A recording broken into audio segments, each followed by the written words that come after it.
दुष्कर्म में असफल होने पर कर दी थी हत्या। बबीना थाना क्षेत्र के गोंजीखेड़ा में बीते दिवस झाड़ियों में मिली किशोरी की रक्त रंजित लाश के मामले में पुलिस ने आज पर्दाफाश करते हुए उसके चाचा को गिरफ्तार कर लिया है। पुलिस के मुताबिक चाचा ने ही उसकी हत्या करके घटना को छिपाने के लिए शव को फेंका था। पुलिस ने आरोपी को गिरफ्तार कर जेल भेज दिया है। जानकारी के मुताबिक बबीना गुरुवार की शाम शौच जाने को निकली। ग्राम पंचायत बबीना रूरल के गौचीखेड़ा मोहल्ले की 16 वर्षीय नाबालिग आदिवासी किशोरी का शव बस्ती से करीब 100 मीटर दूर झाड़ियों के बीच खाई में पड़ा मिला था। शव अर्धनग्न अवस्था में था। अंधे कत्ल से पुलिस ने पर्दा उठा दिया। हत्यारा कोई और नहीं, मृतका का चाचा था। पॉर्न फिल्में देखने और शराब पीने का आदी चाचा अपनी ही भतीजी पर बुरी नियत रखता था। उसने दुष्कर्म का प्रयास किया, जिसका किशोरी ने विरोध किया तो गला दबाकर मार डाला। शव को छिपाने के लिए घसीटता हुआ खाई की तरफ लेकर गया और वहां पर उसके चेहरे पर पत्थर पटके थे ताकि उसके चेहरा बिगड़ जाए और उसकी पहचान न हो सके। पोस्टमार्टम के बाद मृतका की स्लाइड, बाल, नाखून, ब्लड के नमूनों की जांच के लिए फॉरेंसिक लैब के लिए भेज दिया गया। घटना का खुलासा करते हुए पुलिस अधीक्षक ज्ञानेंद्र कुमार सिंह ने बताया कि बबीना रूरल ने गौचीखेड़ा मोहल्ले में रहने वाली आदिवासी समुदाय की 16 वर्षीय किशोरी गुरुवार की शाम लगभग 6:30 बजे घर से शौच क्रिया के लिए निकली। काफी समय बाद वापस न आने पर परिजनों ने उसकी खोजबीन की, लेकिन उसका देर तक कुछ पता नहीं लग सका। शुक्रवार की सुबह परिजनों ने फिर उसकी तलाशी शुरू कर दी तो बस्ती से लगभग 100 मीटर दूर उसका शव खाई में कंबल से ढका हुआ मिला था। फॉरेंसिक टीम ने मौके पर पहुंचकर साक्ष्य एकत्रित किए थे। सर, एक बबीना में एक किशोरी की हत्या हुई थी, क्या है पूरा मामला?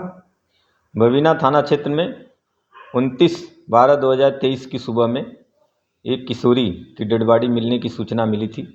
इस पे थानाध्यक्ष बबीना तथा सभी उच्चाधिकारी मौके पर पहुंचे थे और पंचायतनामा पोस्टमार्टम की कार्रवाई कराई गई थी और वो पीड़ितों से तहरीर लेकर उचित धारा में अभियोग पंजीकृत कर पुलिस टीमें लगाई गई थी केस को वर्कआउट करने के लिए।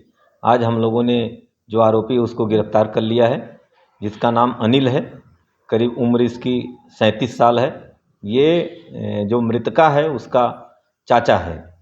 इसने जब किशोरी 28 तारीख की शाम को शौच के लिए निकली थी, उसी दौरान ये भी उसके पीछे गया था और उसको बुरी नीयत से उसको पकड़ा था। जब किशोरी ने विरोध किया तो उसने उसका गला और मुंह दबाया था, जिससे उसकी मृत्यु हो गई। मृत्यु के बाद उसने पत्थर से भी उस पर हमला किया था, जिससे उसके सर में भी चोटें आई थी। आज केस को वर्कआउट करके इसको जेल भेजा जा रहा है और अग्रिम वैधानिक कार्रवाई की जा रही है। सर, ये बताया जा रहा है कि जो आरोपी चाचा है वो बराबर मृतका के खुलासे के लिए पुलिस पर दबाव बनाता रहा और पुलिस को बरगलाता रहा। इस बात में कितनी सच्चाई है? नहीं, बिल्कुल। जब से डेड बॉडी मिली थी, जो आरोपी है ये भी साथ में ही था, चूँकि ये मृतका का चाचा ही था तो डेड बॉडी के साथ में भी था और थाने तक भी ये आया था। जब हम लोग सभी संदिग्धों की लिस्ट बनाए तो उसमें इसका भी नाम हम लोगों ने रखा था, क्योंकि इसकी जो एक्टिविटी थी उसको हम लोग वॉच कर रहे थे तथा इसके जो मोबाइल्स थे, इसके अलावा अन्य जो संदिग्ध थे उनके भी मोबाइलों को हम लोगों ने देखा था।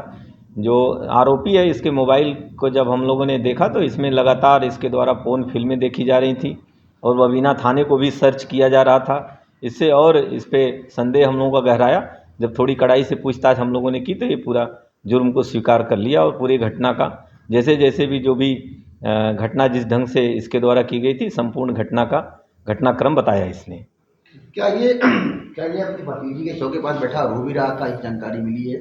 ये मैंने बताया ना कि ये साथ में ही था, लगातार साथ में ही था और इसकी चूँकि ये मृतका भतीजी है तो बगल में ही ये इसका घर भी है। जब ये शौच के लिए निकली तो अपने घर से इसको वॉच करते हुए फिर इसके पीछे लग गया था ये, और मृत्यु के बाद भी ये लगातार थाने भी आया और डेड बॉडी के साथ में भी रहा है।